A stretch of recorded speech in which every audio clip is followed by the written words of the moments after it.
Bunga di Batu Cadas. Audiobook, novel silat. Cerita, Esa Mintarja. Jilid 71. Juiring menarik nafas dalam-dalam. Ia tidak dapat ingkar, bahwa persoalannya memang harus dibicarakan lebih dahulu, agar tidak terjadi salah langkah. Juiring pun menyadari, bahwa ia tidak dapat mengambil langkah sendiri. Jika ia tertangkap, maka persoalannya tidak akan dapat dibatasi pada dirinya sendiri. Ia adalah salah seorang pengikut Pangeran Mangkubumi yang akan dapat menjadi sumber keterangan tentang pasukan Pangeran Mangkubumi itu. Karena itu, sambil mengangguk-angguk Juiring berdesir, "Ya, aku akan menghadap Ki Wandawa untuk minta petunjuk, apa yang sebaiknya harus aku lakukan." Juiring memang tidak ingin menunda-nunda lagi. Ia pun segera menghadap Ki Wandawa untuk mohon petunjuknya, apakah yang sebaiknya dilakukan atas adiknya yang tertangkap itu. "Aku sedang menunggu laporan terakhir tentang keadaan kota Surakarta," berkata Ki Wandawa, "meskipun aku mengerti betapa gelisahnya kau, tetapi aku mohon kau tetap bersabar barang satu hari." Juiring menarik nafas panjang. Betapapun jantungnya bergejolak, namun ia terpaksa mengangguk sambil menjawab, "Baiklah. Aku akan menunggu. Selebihnya, jika diperkenankan, aku akan melihat keadaan itu sendiri." "Aku belum dapat menjawab. Dan aku pun masih harus mempertimbangkan apakah menguntungkan jika kau sendiri memasuki kota Surakarta," jawab Ki Wandawa. Ia menjadi sangat kecewa. Tetapi ia tidak akan dapat melanggarnya. "Tunggulah," berkata Kiai Danatirta ketika Juiring memberitahukan kepadanya sikap Ki Wandawa. Yang sehari itu rasa-rasanya bagaikan sebulan penuh. Ketika malam turun, Juiring tidak dapat memejamkan matanya. Ia selalu berangan-angan tentang adik perempuannya. Karena itu, jantungnya menjadi berdebar-debar ketika di keesokan harinya ia dipanggil oleh Ki Wandawa.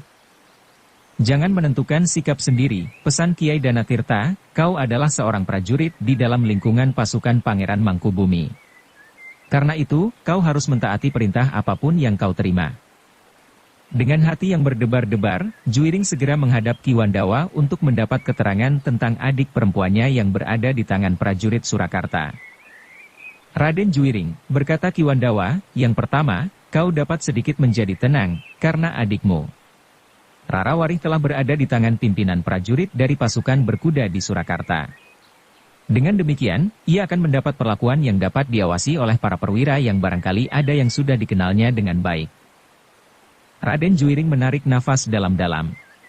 Tetapi ia pun masih bertanya, "Tetapi apakah mungkin di Ajeng Warih akan diserahkan kepada kumpeni?" "Aku tidak dapat meramalkan. Tetapi menurut perhitunganku, adikmu tidak akan diserahkan kepada kumpeni." Juiring menarik nafas dalam-dalam. Namun ia masih tetap dibayangi oleh kecemasan bahwa orang-orang Surakarta benar-benar telah menjadi kehilangan harga dirinya dan tidak lagi sempat memikirkan kepentingan orang lain. Namun Juiring masih dapat menahan dirinya sesuai dengan petunjuk Ki Wandawa. Ia masih harus menunggu. Ia mencoba untuk percaya bahwa justru adiknya telah berada di tangan pimpinan prajurit dari pasukan berkuda, maka nasibnya tidak akan terlalu buruk. Tetapi apakah yang paling menakutkan itu benar-benar belum terjadi? Pertanyaan itu masih saja selalu mengganggu. Kepada Kiai Danatirta, Juiring pun memberitahukan apa yang diketahuinya. Ternyata bahwa Kiai Danatirta pun menasihatkan agar ia tetap bersabar sampai ada isyarat dari Ki Wandawa. Namun dalam pada itu, setelah 1-2 hari menunggu, Juiring tidak mendapat kejelasan persoalan adik perempuannya. Karena itu hatinya menjadi semakin gelisah dan berdebar-debar. Bahkan rasa-rasanya ia tidak sabar lagi menunggu. "Kenapa aku harus menunggu izin dari Ki Wandawa?" geramnya. "Kau terikat oleh kedudukanmu dalam pasukan ini, seperti juga dalam jenjang keprajuritan," jawab Kiai Danatirta. "Memang tidak ada jalan untuk menembus langsung ke dalam jantung kota, jika Ki Wandawa tidak mengizinkan. Kecuali jika ia bersedia untuk disingkirkan dari lingkungan para pengikut Pangeran Mangkubumi. Namun tentu tidak menyenangkan sekali untuk diperlakukan demikian. Ia sudah dianggap tidak patuh terhadap Pangeran Mangkubumi, maka nasibnya tentu akan sangat pahit di dalam pergolakan suasana yang kemelut itu." Juiring dan para pengikut Pangeran Mangkubumi itu pun kemudian mendapat keterangan bahwa kumpeni dan para prajurit Surakarta sudah menyiapkan diri untuk bertindak lebih jauh. Mereka sudah mengetahui bahwa Pangeran Mangkubumi berada di Gebang, sementara Raden Mas Said berkedudukan di Penambangan. Namun agaknya Kumpeni tidak ingin bertindak tergesa-gesa. Mereka berusaha untuk melihat keadaan secermat-cermatnya. Kegagalan yang pahit hendaknya tidak terulang lagi. Tetapi dalam pada itu, selain berita tentang persiapan Kumpeni dan prajurit Surakarta yang akan menyerang Gebang, maka seorang petugas sandi telah membawa berita khusus bagi Raden Juiring. Karena itu, maka Raden Juiring bersama saudara-saudara angkatnya telah dipanggil menghadap Ki Wandawa. Raden Juiring, berkata Ki Wandawa, berita yang akan aku sampaikan mungkin mengejutkan, tetapi mungkin pula tidak bagimu. Raden Juiring menjadi berdebar-debar. Dengan gelisah ia menunggu Ki Wandawa berkata selanjutnya, seperti yang aku katakan, Rara Warih benar berada di tangan para pemimpin pasukan berkuda Surakarta, sehingga ia mendapat perlakuan yang baik. Para petugas sandi, selain mengamati keadaan dan sikap Kumpeni serta sikap Surakarta, mereka pun sempat mencari keterangan tentang Rara Warih yang berada di tangan para pemimpin pasukan berkuda. Ki Wandawa itu terdiam sejenak. Kemudian katanya lebih lanjut, bahkan Raden, ternyata bahwa Rara Warih telah ditahan di Istana Ranakusuman. Di rumah kami sendiri? Bertanya Raden Juiring dengan serta-merta. Ya, jawab Ki Wandawa, Istana Ranakusuman sekarang menjadi pusat kepemimpinan prajurit dan pasukan berkuda yang sekarang ini dijabat oleh Tumenggung Watang. Juiring menarik nafas dalam-dalam. Sementara Ki Wandawa berkata selanjutnya, bahkan Tumenggung Watang telah tinggal di istana itu pula. Tumenggung Watang berada di Istana Ranakusuman? Juiring menjadi semakin tegang. Ya. Tetapi ia tidak mempergunakan dalam ageng. Ia tinggal di Gandok saja bersama keluarganya, bukankah keluarga Tumenggung Watang termasuk keluarga kecil? Jawab Ki Wandawa. Juiring mengangguk-angguk. Hal itu adalah wajar sekali. Istana Pangeran Ranakusuma yang dianggap memberontak itu telah dikuasai oleh pasukan berkuda. Sementara adik perempuannya telah ditahan pula di istana itu pula. Dalam pada itu, Ki Wandawa pun berkata pula, selebihnya Raden, yang kita cemaskan memang telah terjadi. Ternyata Kumpeni bersama pimpinan prajurit di Surakarta, khususnya dari pasukan berkuda telah menyebar wara-wara khusus ditujukan kepada Raden Juiring.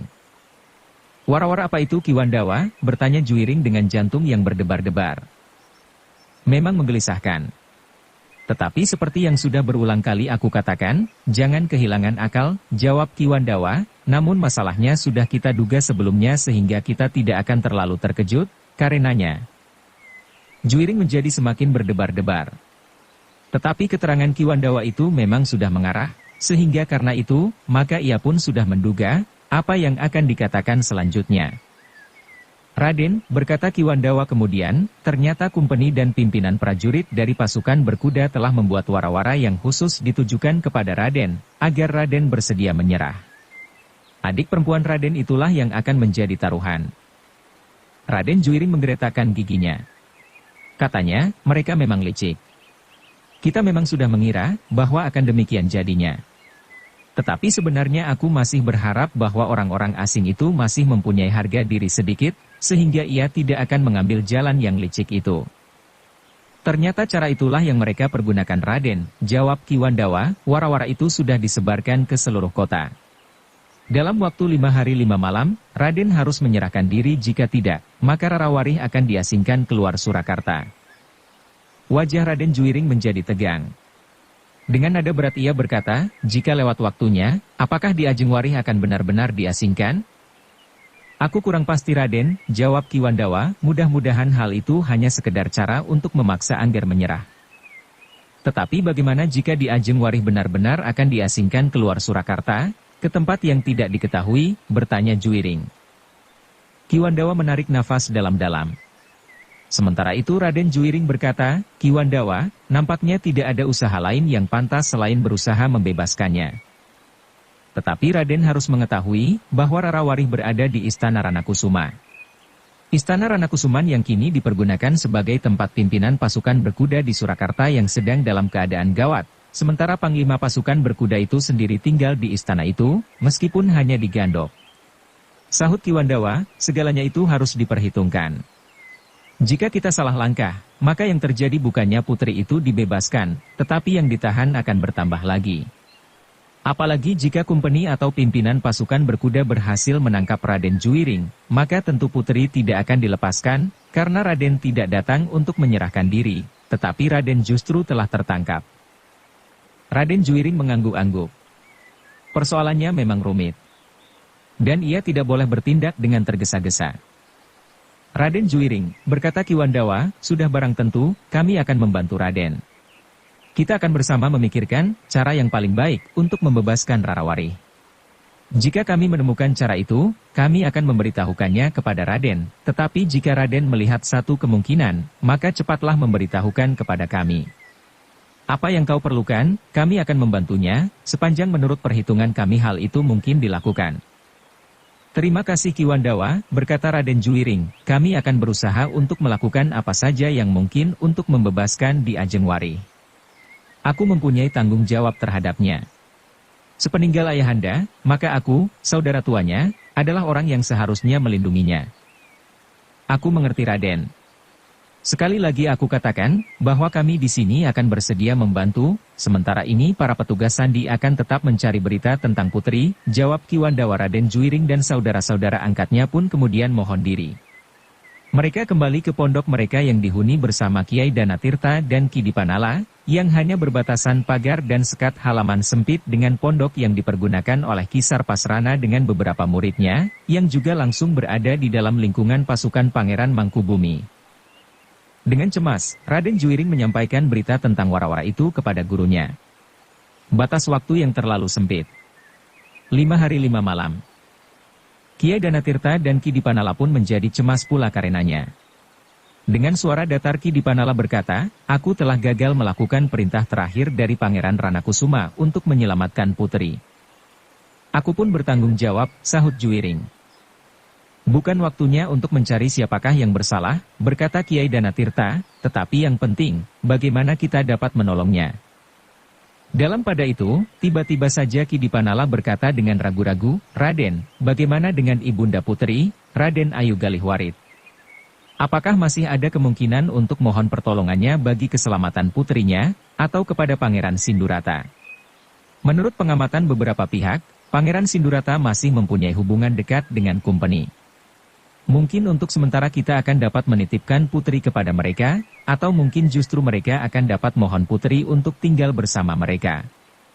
Nah, nampaknya, di istana Pangeran Sindurata itu segala usaha akan dapat dilakukan lebih mudah. Sekilas terpancar harapan di wajah Raden Juiring. Namun kemudian ia menjadi ragu-ragu. Katanya, apakah Ibunda Galihwarit masih dapat diajak berbicara? Bukankah Ibunda sedang menderita sakit? Pada saat-saat tertentu, kesadarannya seakan-akan tidak terganggu Raden. Namun sakitnya itu datang kapan saja dengan tiba-tiba, sehingga memang sulit untuk diperhitungkan. Meskipun demikian, dalam keadaan yang wajar, aku kira Raden Ayu masih dapat berbincang dengan Pangeran Sindurata, jawab ia Dipanala. Kiai Danatirta mengangguk kecil. Katanya, mungkin masih dapat dicoba Ngger.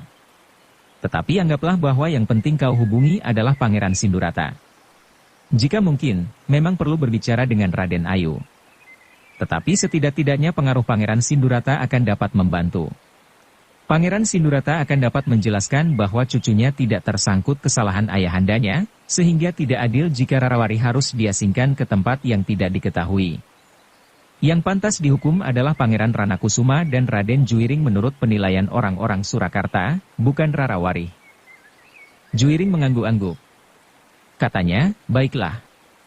Aku akan menghadap Pangeran Sindurata, aku akan menyampaikan persoalannya. Meskipun mungkin Pangeran Sindurata telah mendengar bahwa Rarawari ditahan oleh pimpinan pasukan berkuda, namun mungkin ia belum menguasai persoalannya sehingga pangeran tua itu tidak berbuat apa-apa. Tetapi berhati-hatilah, desis Kiai Danatirta, dan bukankah segalanya harus dibicarakan dengan Ki Wandawa? Temuilah Ki Wandawa dan sampaikan rencanamu untuk menghadap Pangeran Sindurata. Raden Juiring tidak menyia-nyiakan waktu. Ia pun segera menghadap Ki Wandawa untuk membicarakan rencananya. Sekedar melindungi Di Ajeng Wari, berkata Juiring, apalagi jika pangeran tua itu bersedia mengambil Di Ajeng Wari dan menempatkannya di istana Sinduratan. Segala usaha nampaknya akan menjadi lebih mudah. Apakah kau akan mencobanya? Bertanya Kiai Danatirta. Juiring termangu-mangu sejenak, dengan nada rendah ia berkata, tetapi keluarga Ibunda Galihwarit sangat membenciku. Aku telah disingkirkan, dan segalanya tentu akan menimbulkan kemarahan. Tetapi keadaan telah berubah, berkata Ki Dipanala, seperti putri juga telah berubah sikap terhadap Raden. Di Ajeng Warih melihat dan mendengar apa yang telah terjadi. Kenyataan Ibunda Galihwarit telah membuatnya lebih cepat menyadari keadaan dirinya sendiri, jawab Raden Juiring. Karena itu, agak berbeda dengan Ibunda Galihwarit sendiri atau Eyang Pangeran Sindurata. Apalagi jika Eyang Pangeran mendengar apa yang telah aku lakukan. Aku dapat melakukannya, tiba-tiba saja Buntal menyahut, aku orang yang tidak dikenal di istana itu. Aku dapat menghadap Pangeran Sindurata untuk berbicara tentang Putri Warih. Tidak, tiba-tiba Juiring memotong, apapun yang akan terjadi atas diriku, aku tidak peduli. Yang penting Ibunda Galihwarit dan Eyang Sindurata mengerti apa yang telah terjadi atas di Ajeng Warih dan bersedia membebaskannya. Jika dengan demikian aku harus ditangkap, maka aku tidak akan berkeberatan. Tetapi mungkin Ki Wandawa akan berkeberatan, desis Kiai Danatirta. Aku tidak akan memberikan gambaran apapun juga kepada Ki Wandawa yang akan mengarahkan perhitungannya kepada kemungkinan itu, jawab Juiring. Sementara itu, aku pun sudah bertekad untuk bersikap sebagai seorang prajurit Pangeran Mangkubumi. Jika aku tertangkap, aku tidak akan dapat dipaksa untuk berbicara tentang keadaan pasukan ini. Kau akan mengalami penderitaan yang paling pahit yang pernah terjadi atas seseorang jika kau jatuh ke tangan Kumpeni. Kumpeni akan mempergunakan segala cara untuk memerasmu, agar kau berbicara tentang pasukan Pangeran Mangkubumi, desis Buntal. Aku tahu apa yang harus aku lakukan, jawab Juiring, meskipun demikian, aku memerlukan bantuanmu. Jika aku mampu melakukannya, aku akan melakukannya, jawab Buntal. Kita pergi bersama-sama ke istana Pangeran Sindurata, berkata Juiring. Bagus, jawab Buntal dengan serta-merta, aku akan pergi bersamamu. Aku juga, tiba-tiba saja Arum memotong. Juiring menarik nafas dalam-dalam.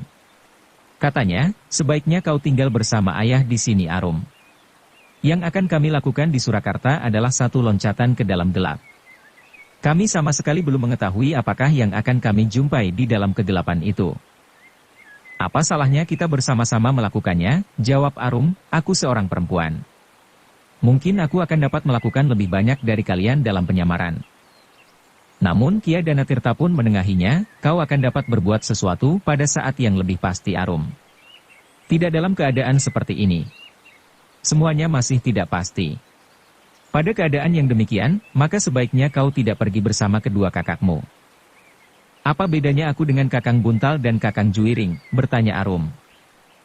Ada bedanya, jawab ayahnya, jika kalian tertangkap, maka penderitaan yang akan kau alami, tidak akan sama dengan apa yang akan dialami oleh kedua kakakmu. Rara Warih mungkin masih mendapat perlindungan dari beberapa orang yang mengenalnya atau yang dalam hubungan keluarga masih mempunyai sangkut paut. Tetapi kau tidak sama sekali. Kau adalah pengikut Pangeran Mangkubumi. Aku tidak takut, jawab Arum, aku dapat membunuh diri jika aku harus menghadapi keadaan yang paling pahit itu. Kita masih belum terjebak ke dalam keadaan untuk terputus asa. Hal itu dapat dihindari dengan tidak usah membunuh diri, berkata ayahnya. Lalu, cara itu adalah, kau tidak usah ikut bersama mereka. Arum menarik nafas dalami. Ia mulai menyadari, bahwa ia masih belum waktunya untuk ikut serta bersama kedua kakaknya. Karena itu, maka katanya, baiklah. Jika demikian, aku akan mengurungkan niatku. Tetapi pada suatu saat jika kalian memerlukan aku, maka aku akan bersedia melakukan apa saja, tentu Arum, desis Juiring, perjuangan ini masih sangat panjang. Bahkan untuk membebaskan di Ajeng Warih pun masih diperlukan pengorbanan tersendiri. Jika sudah bulat niatmu, berkata Kiai Danatirta kemudian pergilah menghadap Ki Wandawa. Katakan apa yang kau rencanakan. Mungkin ia mempunyai pesan dan nasihat yang akan berarti bagimu. Demikianlah Juiring dan Buntal pun pergi menghadap Ki Wandawa lagi untuk menyampaikan rencananya. Ternyata Ki Wandawa yang mengetahui betapa gelisahnya hati Juiring dan kemungkinan-kemungkinan yang dapat dicapai lewat Pangeran Sindurata, maka nampaknya ia pun tidak berkeberatan. Namun demikian, ia masih juga berpesan, Raden Juiring. Pangeran Sindurata adalah seorang pangeran yang dekat hubungannya dengan Kumpeni. Aku kira ia mempunyai sikap yang sama dengan beberapa orang bangsawan Surakarta yang lain, yang memusuhi Pangeran Mangkubumi. Karena itu, maka kau harus membatasi persoalan. Persoalan yang dapat kau kemukakan kepada Pangeran Sindurata adalah sekedar memberitahukan keadaan Rarawari. Serahkan saja pembebasannya kepada Pangeran Sindurata. Meskipun pangeran itu mempunyai sikap yang sulit dimengerti, tetapi aku kira ia sangat memperhatikan cucunya itu. Apalagi Pangeran Sindurata tentu sudah mengetahui bahwa Pangeran Ranakusuma sudah tidak ada lagi, sehingga ia akan merasa bertanggung jawab akan nasib cucunya. Ki Wandawa berhenti sesaat, lalu, kecuali itu, kau pun harus memperhitungkan bahwa pangeran itu sudah tahu pula bahwa cucunya ditangkap. Jika kau memberitahukan kepadanya, adalah sebagai suatu usaha untuk memperingatkannya, bahwa Rarawari adalah cucunya yang sedang mengalami suatu keadaan yang tidak menyenangkan. Tetapi kau pun harus memperhitungkan, bahwa Pangeran Sindurata itu pun dapat dianggap mengetahui bahwa Rarawari itu ditahan karena Kumpeni ingin menangkapmu. Juiring menarik nafas dalam-dalam. Yang akan dilakukan memang cukup berbahaya. Namun Ki Wandawa pun berkata, tetapi aku masih terharap bahwa Pangeran Sindurata bukan seorang yang licik, yang menganggap kedatanganmu sebagai satu anugerah. Dengan demikian ia tidak akan menangkapmu dan menyerahkanmu kepada Kumpeni sebagai satu jaminan bagi pembebasan Rarawari. Juiring mengangguk-angguk. Meskipun Ki Wandawa berharap pangeran itu tidak akan berbuat licik, namun ia pun memperingatkannya, bahwa kemungkinan yang demikian memang ada. Karena itu, maka ia pun harus sangat berhati-hati. Segala kemungkinan dapat terjadi. Sementara pesan Ki Wandawa yang terakhir adalah, namun aku percaya bahwa kalian berdua adalah pengikut Pangeran Mangkubumi yang baik. Karena itu, jika nasib kalian kurang baik, sehingga kalian tertangkap, maka aku berharap bahwa kalian tidak akan banyak bercerita tentang Gebang, Sukawati, Penambangan dan tempat-tempat lain yang pernah kau dengar namanya dan barangkali pernah kau kunjungi. Aku mengerti Ki Wandawa. Aku mohon restu. Mudah-mudahan aku dapat menemukan jalan untuk membebaskan Di Ajeng Rarawari, berkata Juiring yang kemudian mohon diri untuk melakukan rencananya bersama Buntal. Atas restu Ki Wandawa, Kiai Danatirta dan Ki Dipanala maka kedua anak muda itu pun mempersiapkan diri lahir dan batin untuk melakukan satu tugas yang penting dan gawat. Apalagi keduanya memang bukan petugas sandi yang terbiasa melakukan tugas-tugas yang bersifat rahasia. Namun demikian, ternyata dua orang petugas sandi telah mendapat perintah Ki Wandawa untuk mengamati keadaan mereka. Di mana kami dapat bertemu dengan kalian? Bertanya Juiring ketika kedua orang petugas itu memperkenalkan diri. Salah seorang dari kedua petugas sandi itu menggeleng. Katanya, bukan Raden yang mencari kami, tetapi kami yang akan selalu membayangi Raden. Tetapi jika kami memerlukan kalian setiap saat, desis Raden Juiring. Kami minta maaf, bahwa tidak setiap orang dapat mengetahui tempat persinggahan kami. Bukan kami tidak percaya kepada Raden, tetapi siapa tahu nasib seseorang. Karena itu, lebih baik Raden tidak mengetahui di mana tempat persinggahan kami. Tetapi percayalah, bahwa kami tidak akan terlalu jauh dari Raden. Memang mungkin kami tidak akan dapat mengawasi Raden jika Raden berhasil memasuki Istana Sinduratan. Tetapi setidak-tidaknya kami mengetahui seandainya Raden tidak dapat keluar lagi dari istana itu, atau satu kesempatan lain yang dapat kami lakukan, meskipun sangat terbatas.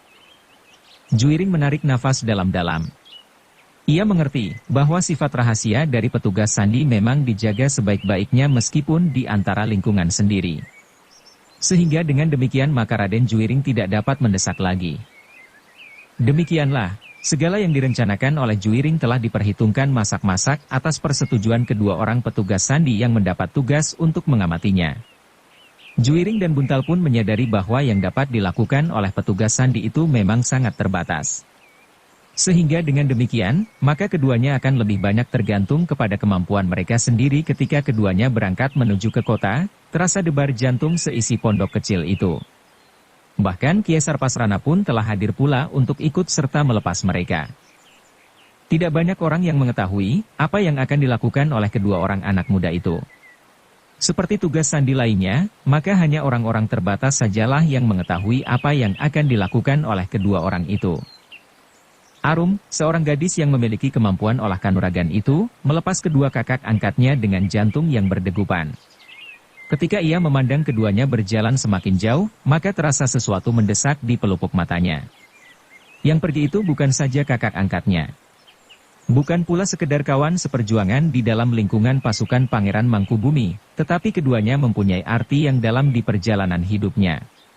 Juiring benar-benar bagaikan kakak kandungnya yang banyak memberikan tuntunan kepadanya, sementara Buntal telah menyusup ke dalam dasar perasaannya sebagai seorang gadis terhadap seorang anak muda. Karena itulah, maka kecemasannya pun rasanya menjadi berlipat. Ia benar-benar tidak ingin kehilangan keduanya. Namun ia pun mengerti bahwa ia tidak akan dapat mencegah keduanya. Bersambung ke jilid 72. Dukung kami dengan subscribe, follow, like, komen dan share. Terima kasih.